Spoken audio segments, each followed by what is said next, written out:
लगता है इस मिशन ने तुम्हें बेहद बेचैन कर दिया है। इमरान ने मुस्कुराते हुए कहा।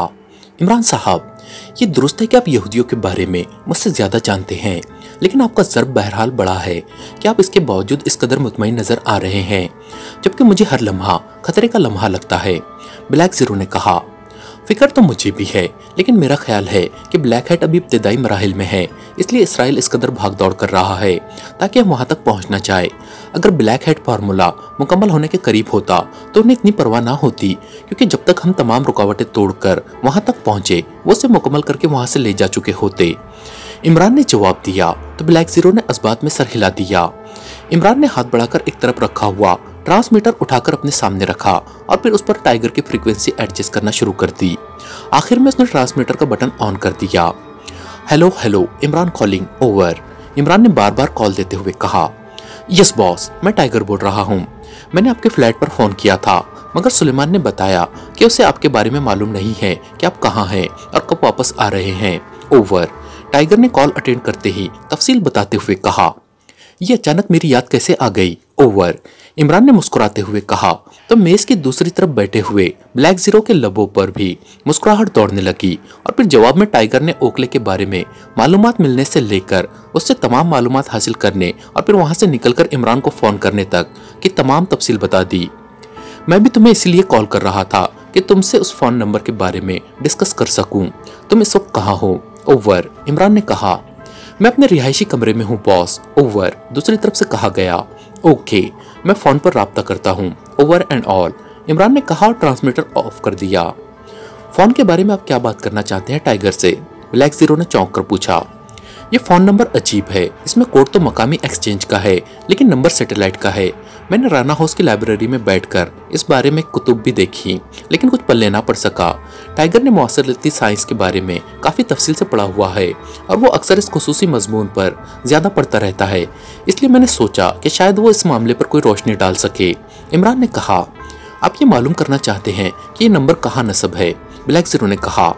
हाँ, गो बज़ाहिर ये नंबर एक्रीमिया की एक मारूफ रियासत के दारुल हुकूमत में नस्ब है, लेकिन कर्नल लॉज वहाँ नहीं होता, लेकिन उस नंबर से वो जहाँ भी हो उससे फौरी राब्ता हो जाता है।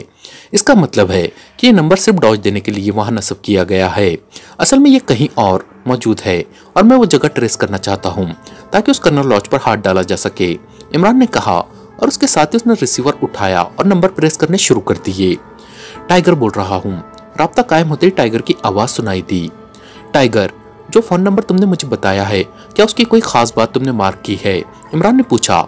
जी हाँ, ये डबल स्टार नंबर है, टाइगर ने जवाब दिया। तो इमरान के साथ साथ ब्लैक ज़ीरो भी चौंक पड़ा, क्योंकि ये कोड उसके लिए भी नया था। डबल स्टार वो क्या होता है, इमरान ने हैरत भरे लहजे में पूछा। बॉस, इन दिनों फोन की तंसीब को खुफिया रखने के लिए एक्रीमियन मौसलाती साइंसदानों ने डबल स्टार सिस्टम इजाद किया है। इसमें एक सेट को स्टार पॉजिटिव कहा जाता है और दूसरे को स्टार निगेटिव कहा जाता है।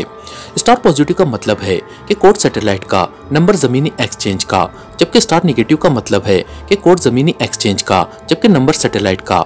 ये मौजूदा नंबर स्टार निगेटिव है, टाइगर ने तफसील बताते हुए कहा। इसे चेक कैसे किया जाता है, इमरान ने पूछा। स्टार पॉजिटिव के लिए जीएफ फार्मूला इस्तेमाल किया जाता है और स्टार निगेटिव के लिए एमजे फार्मूला, टाइगर ने जवाब दिया। ओके, नक्शा लेकर इसको चेक करो और मुझे बताओ कि ये नंबर कहाँ नस्ब है। मैं आधे घंटे बाद दोबारा फोन करूंगा, इमरान ने कहा। यस बॉस, दूसरी तरफ से कहा गया तो इमरान ने रिसीवर रख दिया। टाइगर तो इस मामले में एक्सपर्ट है, ब्लैक ज़ीरो ने कहा। हाँ, मैंने तुम्हें बताया था कि मुआसलाती साइंस इसका पसंदीदा मजमून है, इमरान ने मुस्कुराते हुए कहा। तो ब्लैक ज़ीरो ने इस्बात में सर हिला दिया। फिर तकरीबन निस्फ घंटे बाद इमरान ने दोबारा रिसीवर उठाया और नंबर प्रेस कर दिया और फिर टाइगर से राब्ता कायम हो गया। कुछ मालूम हुआ है टाइगर, इमरान ने पूछा। यस बॉस, ये नंबर विलिंगटन के क्रिस्टाइन एवेन्यू पर वाक़ क्वीन बिल्डिंग में नस्ब है, टाइगर ने बड़े हतमी अंदाज में कहा। कैसे मालूम किया है तुमने, इमरान ने कहा। तो टाइगर ने उसे फार्मूले के तहत मकाम का तयन करने के बारे में तफसील बता दी। और बॉस, मैंने इसे कन्फर्म भी कर लिया है, टाइगर ने कहा। तो इमरान बेख्तियार चौंक पड़ा। कन्फर्म वो कैसे, इमरान ने चौंक कर पूछा। बॉस, मैंने इस क्रिस्टाइन एवेन्यू पर एक क्लब में काम करने वाले सुपरवाइजर जोथन से बात की। जोथन असली के डील के सिलसिले में पाकिस्तान आता जाता रहता है और उससे मेरी अच्छी दोस्ती है। मैंने उसको फोन किया। जोथन खासा ज़हीन और तेज आदमी है। उसने मुझे कंफर्म किया कि कर्नल लॉज क्वीन बिल्डिंग में अक्सर आता जाता देखा गया है। टाइगर ने जवाब देते हुए कहा, गुड, तुमने तो सारा मामला ही हल कर दिया है। वेरी गुड, तुम वहां जाकर तमाम हालात मालूम करो। मैं सीक्रेट सर्विस की टीम के साथ वहां पहुंच रहा हूं। हमने उस कर्नल लॉज और उसके हेडक्वार्टर को न सिर्फ तबाह करना है, बल्कि उससे ग्रीन वैली और टायरलैंड बंदरगाहों पर सुपर 3 के किए गए तमाम इंतजामात को चेक करना है और उसके बाद उसका खात्मा करके फौरी तौर पर आगे ग्रीन वैली की तरफ बढ़ जाना है। इमरान ने कहा, बॉस, अगर आप इजाजत दे तो आपके आने से पहले मैं उस कर्नल लॉज पर हाथ डाल दूं।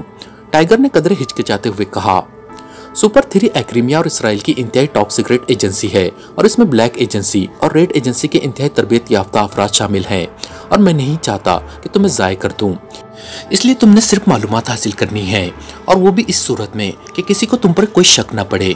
इमरान ने सर्द लहजे में कहा, यस बॉस, आपके हुक्म की तामील होगी। दूसरी तरफ से कदरे सहमे हुए लहजे में कहा गया, एक्स्ट्रा पावर 05 ट्रांसमीटर साथ ले जाना। इमरान ने कहा और रिसीवर रख दिया। तो आपने आखिरकार हरकत में आने का फैसला कर ही लिया। ब्लैक जीरो ने मुस्कुराते हुए कहा, हाँ, टाइगर ने फौरी मसला हल कर दिया है। मैंने तो कोशिश की थी लेकिन मैं कामयाब ना हो सका और ओकले ने जो कुछ बताया है उसके बाद यहाँ से हमारी फौरी रवानगी इंतहाई ज़रूरी है ताकि सुपर 3 को हमारे वहाँ पहुँचने से पहले हमारे बारे में हतमी इत्तला ना मिल सके। इमरान ने कहा और रिसीवर उठाकर उसने तेजी से नंबर प्रेस करने शुरू कर दिए। जूलिया बोल रही हूँ। चंद दमों बाद जूलिया की आवाज़ सुनाई दी। X2। इमरान ने X2 के मखसूस लहजे में कहा, यस सर। जूलिया का लहजा मुअद्दबाना हो गया था। सफदर, कैप्टन शकील, तनवीर और सालिया को अलर्ट कर दो। ब्लैक हेड लेबोरेटरी के खिलाफ मिशन पर तुम लोगों ने काम करना है। इमरान तुम्हें लीड करेगा और हो सकता है कि तुम लोग आज रात ही रवाना हो जाओ। इमरान तुमसे राब्ता करेगा। इमरान ने मखसूस लहजे में बात करते हुए कहा, यस बॉस। जूलिया ने मुअद्दबाना लहजे में जवाब देते हुए कहा तो इमरान ने रिसीवर रखकर एक तवील सांस लिया। कागजात तैयार कराओ और काफिरिस्तान जाने वाली किसी फ्लाइट में सीटें भी बुक करा देना। इमरान ने कहा तो ब्लैक जीरो चौंक पड़ा। काफिरिस्तान? मेरा तो ख्याल था कि आप यहाँ से बराह रास्त वेलिंगटन जाएंगे। ब्लैक जीरो ने चौंक कर कहा, हो सकता है सुपर 3 ने किसी और ग्रुप को भी एयरपोर्ट पर निगरानी के काम पर लगा रखा हो, इसलिए हमें मोहतात रहना होगा। इमरान ने कहा तो ब्लैक जीरो ने इस बात में सर हिला दिया। कर्नल लॉज अपने ऑफिस में बैठा एक फाइल के मुताले में मसरूफ था। साथ ही शराब से भरा हुआ गिलास भी रखा हुआ था और वो फाइल से नजरें हटाए बगैर गिलास उठाकर मुंह से लगाता और फिर एक घूंट लेकर वो गिलास वापस उसी जगह पर रख देता था कि सामने पड़े हुए मुख्तलिफ रंगों के फोन्स में से सुर्ख रंग के फोन की मखसूस घंटी बज उठी तो कर्नल लॉज ने चौंक कर सुर्ख रंग के फोन की तरफ देखा। यह मखसूस सैटेलाइट फोन था। उसने हाथ बढ़ाकर रिसीवर उठा लिया। यस, कर्नल लॉज बोल रहा हूँ। कर्नल लॉज ने सर्द लहजे में कहा। आइजैक बोल रहा हूँ बॉस। दूसरी तरफ से एक मुअद्दबाना आवाज सुनाई दी तो कर्नल लॉज बेख्तियार चौंक पड़ा। कोई खास बात? कर्नल लॉज ने पूछा। Yes boss. पाकिस्तान में ओकले को उसके ऑफिस के खुसूसी कमरे में हलाक कर दिया गया है और ओकले के साथ साथ उसके 5 आदमी भी हलाक कर दिए गए हैं। आइजैक ने कहा तो कर्नल लॉज बेख्तियार उछल पड़ा। ये सब आखिर क्या हो रहा है? जिसे हम उस इमरान के खिलाफ काम देते हैं वही हलाक कर दिया जाता है। आखिर ये क्या हो रहा है? और ओकले के पास तो सिर्फ निगरानी का काम था, ये उसके किसी दूसरे दुश्मन का काम तो नहीं है। कर्नल लॉज ने तेज लहजे में कहा। नहीं बॉस, जो इत्तलात मिली है उनके मुताबिक अंडरवर्ल्ड में काम करने वाला इमरान का शागिर्द टाइगर क्लब पहुंचा और फिर ओकले के ऑफिस में पहुंच गया, लेकिन ओकले ने उसे बेहोश करके अपने ऑफिस के नीचे खुसूसी हिस्से में बने हुए एक टॉर्चिंग रूम में पहुंचा दिया। उसे वहां रॉड्स वाली कुर्सी में जकड़ दिया गया। उसके बाद ओकले वहां पूछगिछ के लिए गया, लेकिन जब काफी देर हो गई और ओकले वापस ना आया तो ओकले से राब्ता किया गया तो पता चला कि रॉड्स वाली कुर्सी में टाइगर की बजाय ओकले जकड़ा हुआ है और उसे हलाक कर दिया गया है। उसके एक खास साथी स्टांजा की लाश भी मिली है और दीगर 4 अफराद भी जो उस मखसूस हिस्से में थे हलाक कर दिए गए हैं। उगबी गली का खुफिया रास्ता भी खुला हुआ मिला है। इससे ये बात तयशुदा है कि ये कार्रवाई इमरान के शागिर्द टाइगर की है। आइजैक ने तफसील से जवाब देते हुए कहा। Oh very bad. इन लोगों को आखिर कैसे सारी बात का इस तरह फौरी इल्म हो जाता है? Very bad. कर्नल लॉज ने कहा। बॉस, एक और अहम इत्तला भी मिली है। आइजैक ने कहा। वो क्या? कर्नल लॉज ने चौंक कर पूछा।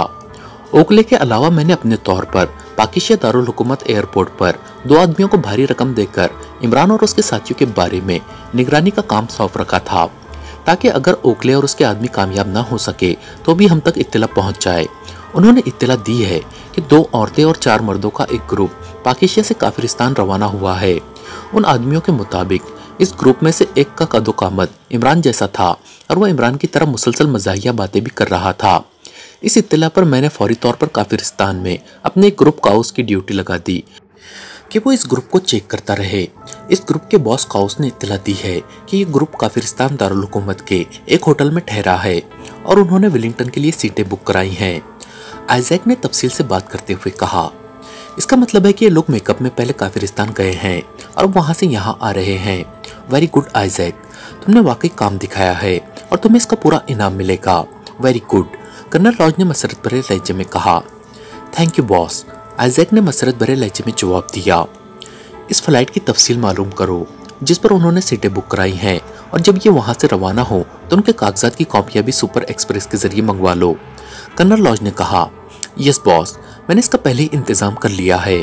आइजैक ने जवाब दिया, तुमने फौरी मुझे इत्तला देनी है ताकि इस ग्रुप का यकीनी तौर पर खात्मा किया जा सके। कर्नल लॉज ने कहा, यस बॉस। दूसरी तरफ से कहा गया तो कर्नल लॉज ने ओके कहकर रिसीवर रख दिया। ये चाहे जो भी हो, इनका खात्मा यकीनी तौर पर करना होगा।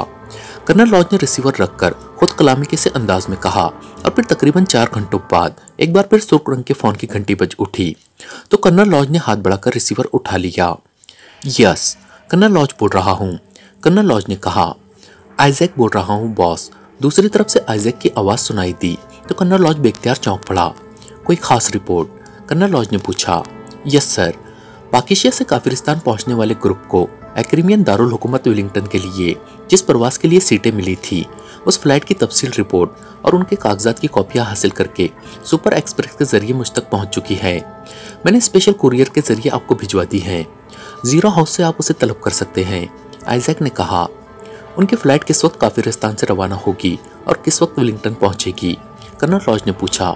जनाब, आज रात ये काफिरिस्तान से रवाना होगी और कल दोपहर को 1 बजे ये फ्लाइट विलिंगटन में लैंड करेंगी। आइजैक ने जवाब दिया।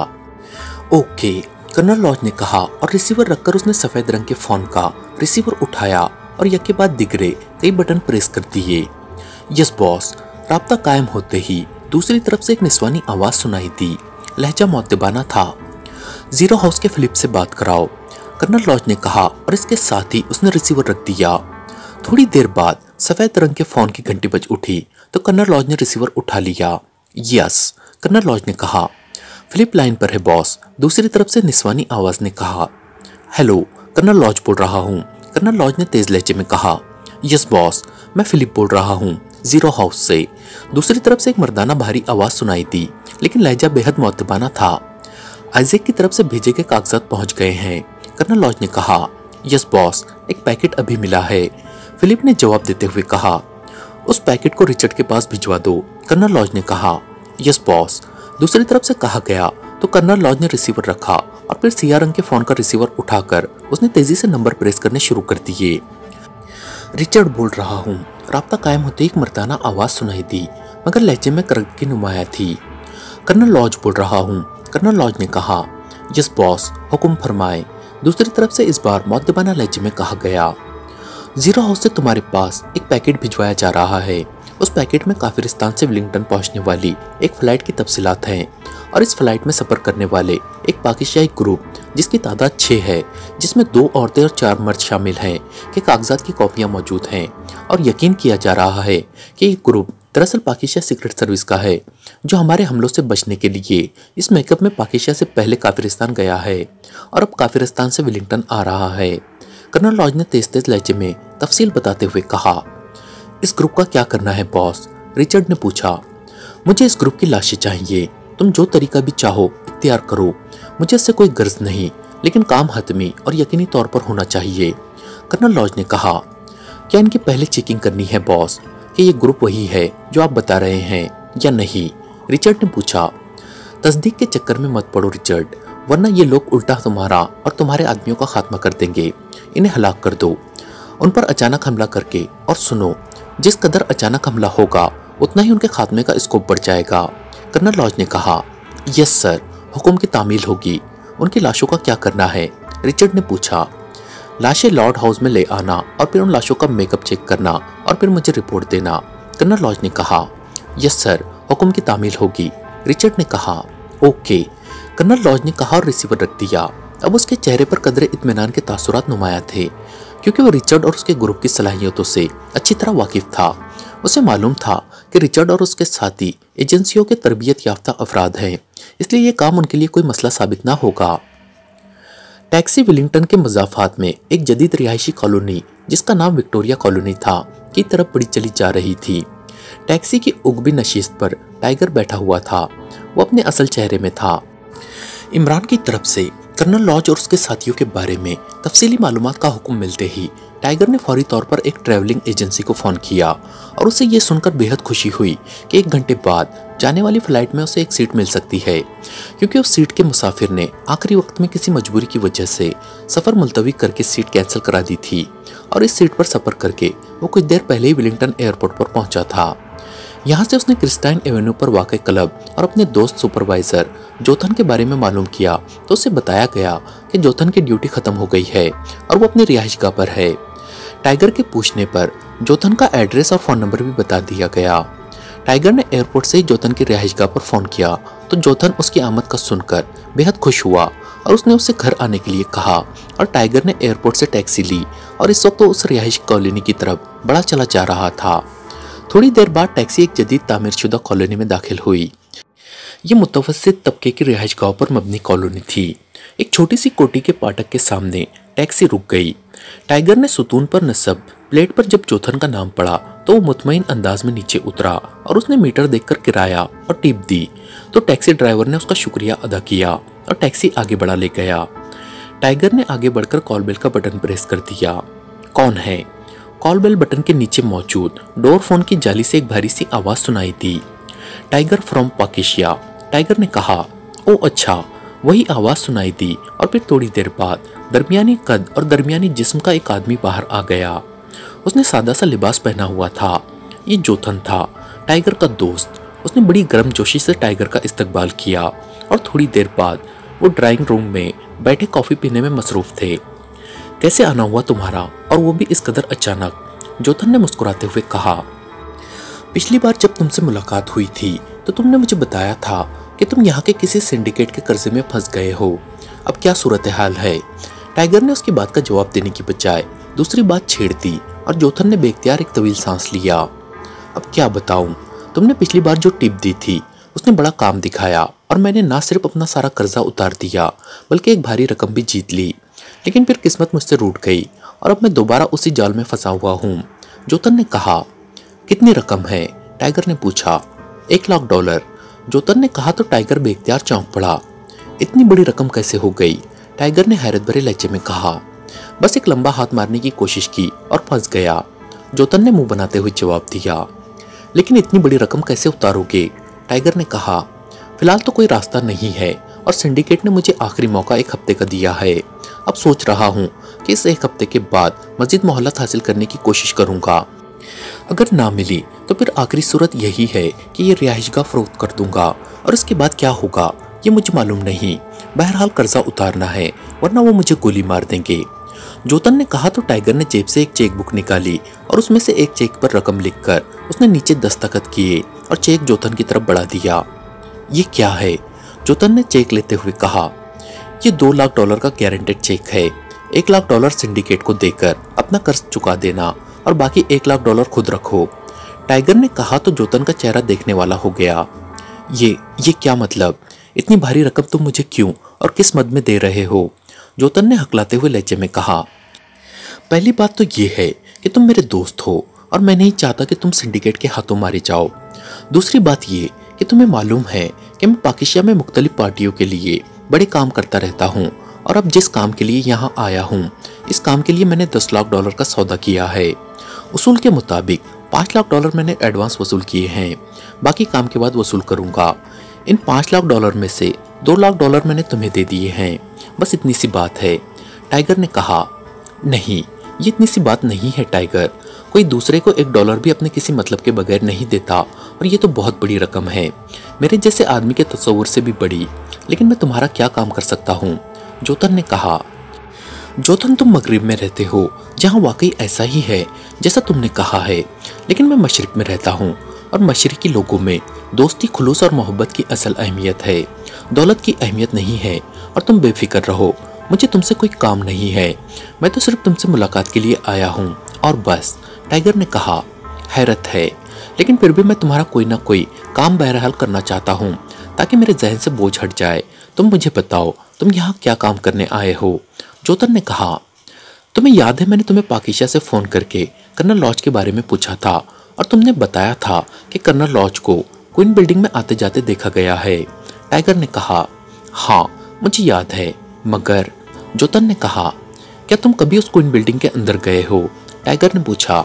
नहीं, वहाँ कोई आदमी नहीं जा सकता और मैंने भी सिर्फ कर्नल लॉज को कभी कभार ही अंदर जाते देखा है, वरना वो बिल्डिंग लॉक रहती है और वहाँ आज तक कोई मुलाजिम भी नजर नहीं आया। जोतन ने कहा। तुम कर्नल लॉज को कैसे जानते हो? टाइगर ने पूछा। वो हमारे क्लब में भी आते जाते रहते हैं और हमारे मैनेजर हैं साम, उनके वो खासे गहरे दोस्त हैं। मैनेजर साम ने एक बार बताया था कि वो एक्रीमियन हुकूमत के बड़े एजेंट रहे हैं, लेकिन अब उन्होंने ये काम छोड़ दिया है और अब वो शेयर बिजनेस करते हैं। जोतन ने तफसील से जवाब देते हुए कहा। कर्नल लॉज की रिहाइशगाह कहाँ है? टाइगर ने पूछा। मुझे नहीं मालूम, मैं तो उनके बारे में भी बस इतना ही जानता हूँ, लेकिन तुम कर्नल लॉज के बारे में क्यों पूछ रहे हो? जोतन ने कहा। मेरी पार्टी ने मुझे इस कर्नल लॉज और उसके ग्रुप के बारे में मालूमात हासिल करने का मिशन दिया है। टाइगर ने जवाब दिया। ओह, ये तो इंतहाई खतरनाक काम है। ये लोग हद दर्जे फाल और खतरनाक हैं। मैनेजर साम का कहना है कि ये लड़ने भिड़ने में माहिर और निशानाबाजी में ऐसे ताक है कि उड़ती मक्खी को भी मार गिराते हैं। जोतन ने कदरे कांपते हुए लहजे में कहा। वो वाकई अब खौफजदा दिखाई दे रहा था। खौफजदा होने की ज़रूरत नहीं है, मैंने उनसे कोई लड़ाई नहीं करनी, मैंने तो सिर्फ मालूमात हासिल करनी है। इसके बाद मेरी पार्टी क्या करती है और क्या नहीं, ये मेरा मसला नहीं है। टाइगर ने जोतन को तसल्ली देते हुए कहा। ओह अच्छा, लेकिन तुम किस किस्म की मालूमात हासिल करना चाहते हो? जोतन ने पूछा। कर्नल लॉज और उसके पूरे ग्रुप के बारे में, ताकि मेरी पार्टी उनके खिलाफ कानूनी कार्रवाई कर सके। टाइगर ने जानबूझकर कानूनी कार्रवाई के अल्फाज कहे थे ताकि जोतन बिदक न जाए। तुमने मुझे बहुत बड़े माली बहरान से निकाला है, इसलिए मैं तुम्हारी मदद ज़रूर करूंगा और साथ ही ये वादा भी करता हूँ कि आइंदा मैं उधार जुआ नहीं खेलूंगा। जोतन ने बड़े खुलूस भरे लहजे में कहा। यह ऐसी बात करने का ख्याल कैसे आया तुम्हें? टाइगर ने मुस्कुराते हुए कहा। तुमने जिस तरह इतनी बड़ी रकम मुझे दे दी है, उससे मुझे अंदाजा हुआ है कि इंसान चाहे तो सब कुछ कर सकता है। अगर तुम इतनी बड़ी रकम देकर भी मुतमईन रह सकते हो, तो मैं भी उधार लेकर जुआ खेलना बंद कर सकता हूँ। जोतन ने जवाब देते हुए कहा।